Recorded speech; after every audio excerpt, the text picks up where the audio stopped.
Have you ever moved alongside a stranger, not talking, not planning, just sharing a moment without meaning to? That kind of connection, quiet and unexpected, can feel just like learning a language. Sometimes you don't realize how far you've come until you look back. One of the best ways to improve your English is through stories. Stories teach real vocabulary, natural rhythm, and help you feel the language, not just study it. If that sounds like your kind of learning, be sure to like the video, leave a comment, and subscribe to Fluentory. It happened on an early spring afternoon. The sun was out but not strong, hidden behind thin clouds. The streets had that in-between feeling, not busy, not empty. Thomas had finished work early and decided to walk home instead of taking the tram. He cut through the park to save time. The air smelled faintly of grass and smoke from a nearby food cart. As he passed the edge of the lake, he adjusted the strap of his bag and slowed down. That's when he heard the soft whir of tires behind him. He turned his head slightly and saw a cyclist, not in full gear, not in a rush.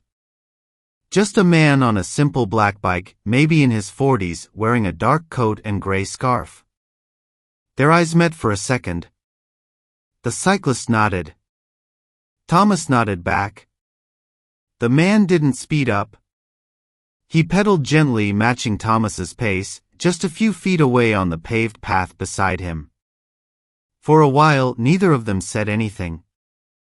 They moved together like that, one walking, one riding slowly. It wasn't awkward. It wasn't planned. It just was. They passed a group of kids playing near a fountain.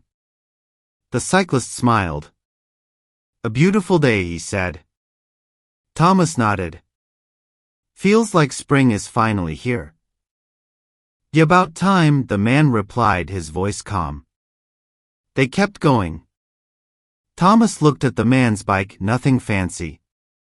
The basket on the front held a small brown paper bag and a book. A worn paperback with a cracked spine. "A good book?" Thomas asked, motioning to it. The cyclist smiled. "The old favorite. I read it once a year." What is it?" "Slowness," he said. "By Kandera." Thomas raised his eyebrows. "Fitting title." They both chuckled. A bird flew low across their path. A couple sat on a nearby bench, sharing a sandwich. A jogger passed in the opposite direction. Thomas felt no pressure to speak. Just presence. He didn't know this man, but he liked his pace. His silence. The comfort of not needing to say much. They reached a curve in the path where a narrow bridge crossed a shallow stream.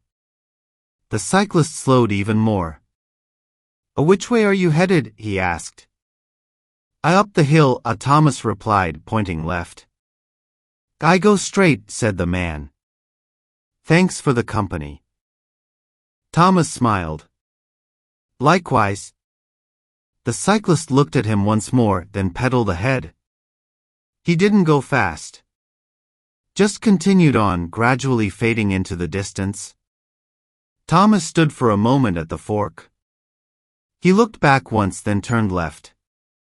That night, as he sat by his window with a cup of tea, he wrote a single sentence in his notebook. "Today I didn't walk alone, even though I said almost nothing." In this story, you learn natural expressions like "move together like that," "not in a rush," "matching his pace," gradually fading into the distance, and felt no pressure to speak.